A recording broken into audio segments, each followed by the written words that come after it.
এসে জামাই বাড়ির খাবার আজকে খাওয়া লাগে। এই যে মোটা মোটা ডিম, একটা ডিমে মনে হয় 20 টাকা করে পিস। আর এই দেখেন রসগোল্লা, বিভিন্ন রকমের রসগোল্লা। রসগোল্লা এগুলো আনিয়েছে এসে ইতে থেকে, কাটোয়া থেকে। আর মেরি বিস্কুট, যেটা আমাদের পল্লী গ্রামের দোকানে পাওয়া যায়। আর এটা হচ্ছে স্পেশাল চানাচুর, যেটা বর্ধমান থেকে তুই আনা। এটা চা আছে মনে হয়, ডিঙ্গের মাথা খাওয়া দাওয়া হচ্ছে আর কি।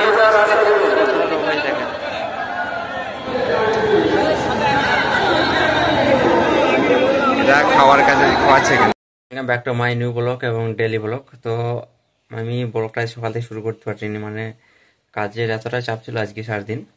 তো এখন বিকেলে যেহেতু প্রতিদিন ক্রিকেট গ্রাউন্ডে যাই, তো ওখান থেকে ব্লগটা শুরু করছি এখন। মানে প্রতিদিন বিকালে আমাদের এখন ক্রিকেট ম্যাচ চলছে, আমাদের পাড়া ভার্সেস বাগানারপাড়া। আর আজকে যদি অন্য একটা টিমের আসার কথা আছে, রাহুল দাদারা আসবে। যদি ওরা আসে তাহলে ওদের সাথে 3টে টিম হবে, আর যদি না আসে তাহলে যেভাবে প্রতিদিন হয়, যাই হোক সেটা আমি তুলে ধরার চেষ্টা করবো। আপাতত মাঠে যাই, মাঠে গিয়ে তোমার সাথে আবার দেখা হচ্ছে। শেষ পর্যন্ত দেখার অনুরোধ রইল। মাঠে চলে এসেছি আমি অলরেডি, এবং কিছুক্ষণ পর হয়তো খেলা শুরু হবে। যেহেতু আজকে প্লেয়ারের প্রচন্ড অভাব আমাদের মাঠে, প্রত্যেকদিন ম্যাচ হয়েছে এখন, কিন্তু প্লেয়ারের অভাবটাই বেশি। না আজকে টিম আছে না, প্র্যাকটিস হবে। সুখচাঁদ ভাই আছে, মানে আমাদের ক্যাপ্টেন আছে, একাধিক প্লেয়ার আজকে এসছে কিছুক্ষণের মধ্যে। এই তো তোদের সাথে খেলবো আমরা, হবে তোদের সাথে খেলবো। কয় তোর বল কয়? এই দেখেন ছোটদের, এটা হচ্ছে আমাদের ছোট বল বয়। না তোরা প্র্যাকটিসে কি করবে, সেরা প্লেয়ার। কালকে ম্যাচটা হারানো দরকার ছিল বুঝলে। কি করে মেইল 4টা বসে রাহুল ভাই আই কি ম্যাচ খেলবে, আই কি ম্যাচ হবে, ম্যাচ খেলবে, ম্যাচ খেলবে। কালকে আমরা 2বার হেরে গেছি, আর আজকে যে কবার খেলা হবে অবশ্যই আমরা জিতবো ইনশাল্লাহ। শেষে আপডেট দিয়ে দেবো। হয়ে গেছে তো আজকে মেয়েদের আমরা বলি করে অন্তত 4বার ইনশাল্লাহ হারাবো। কি রোবেল ইনশাল্লাহ 4বার আমি আপডেটটা দিয়ে দেবো অবশ্যই।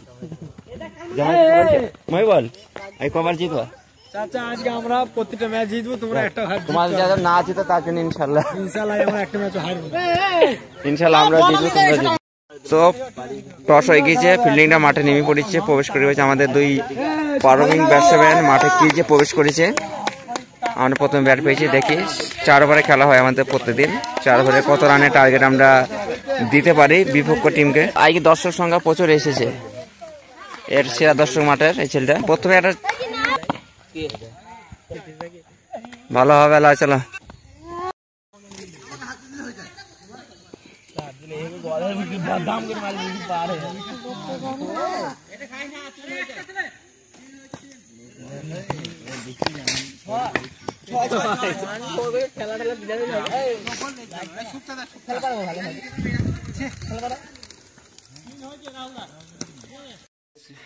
মাগরিবের নামাজটা পড়েছে, মানে আজকে বাড়িতে নামাজটা পড়লাম, যেহেতু ক্রিকেট খেলতে খেলতে দেরি হয়ে গেছিল। এবং আজকে বলেছিলাম যে 4বার খেলাতে আমরা 4বার জিতবো, কিন্তু হয়নি। শেষ পর্যন্ত আমরা 2বার জিতেছি, আর মেরোরা ওরা 2বার। যাই ভালো হয়েছে খেলা। তো এখন যাব রেডি হয়ে জালসা শুনতে। জালসাটা হচ্ছে ডিঙ্গলে, প্রায় 5-7 যাবো মিঠু মামার টোটোতে। টোটো অলরেডি রেডি হয়ে গেছে। তো তোমরা দেখো ব্লগটা শেষ পর্যন্ত। জালসাতলায় কিছুটা অংশ তুলে ধরার চেষ্টা করবো আমি এই ব্লগের মাধ্যমে। তো চলো আগে আমাদের টোটোটা আসো, তারপর দেখা হচ্ছে আবার জলসার ময়দানে গিয়ে। জালসা বলো কিছু, তোমার ছবি সব পাড়ি দেবো। আলম ভাই কাছে আসলে ছবি আজকে ডিঙ্গেলে ছবি হচ্ছে জালসা। আমরা যাওয়ার উদ্দেশ্যে বার হয়ে গেছি। এখানে আমাদের মিঠু মামা আছে আর ইব্রাহিম, আমাদের গোলা ভাই সাহেব। কি বাজে বলা, এসে জামাই বাড়ির খাবার আজকে খাওয়া লাগে। এই যে মোটা মোটা ডিম, একটা ডিমে মনে হয় 20 টাকা করে পিস। আর এই দেখেন রসগোল্লা, বিভিন্ন রকমের রসগোল্লা। রসগোল্লা এগুলো আনিয়েছে এসে ইতে থেকে, কাটোয়া থেকে। আর মেরি বিস্কুট, যেটা আমাদের পল্লী গ্রামের দোকানে পাওয়া যায়। আর এটা হচ্ছে স্পেশাল চানাচুর, যেটা বর্ধমান থেকে তুই আনা। এটা চা আছে মনে হয়, সাথে ইব্রাহিম আছে খাই। আর আমাদের অফিসার আছে। কোনটা খাবা তুমি? তুমি খাবা না তো, তোমার কথা খেতে না, কোনটা খাই? এটাই খাই। হ্যাঁ এই মিষ্টির স্বাদ আছে ভালো।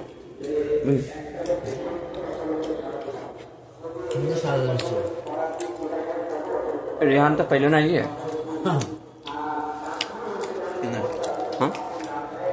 নাইল কি করে পাবে? তুমি খাবা সেটাই বিশাল চা। এই না কিছু নেই চাটা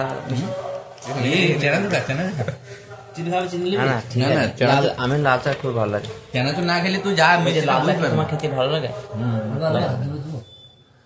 কেন তো না খেলে মিষ্টি বোঝাবে না, বুঝতে পারবি।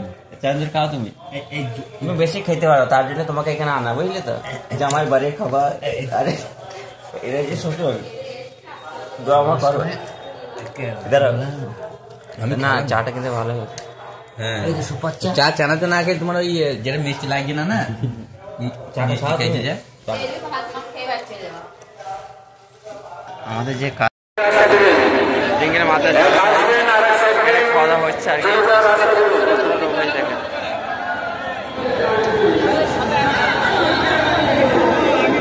এরা খাওয়ার কাজে খাওয়াচ্ছে এখানে।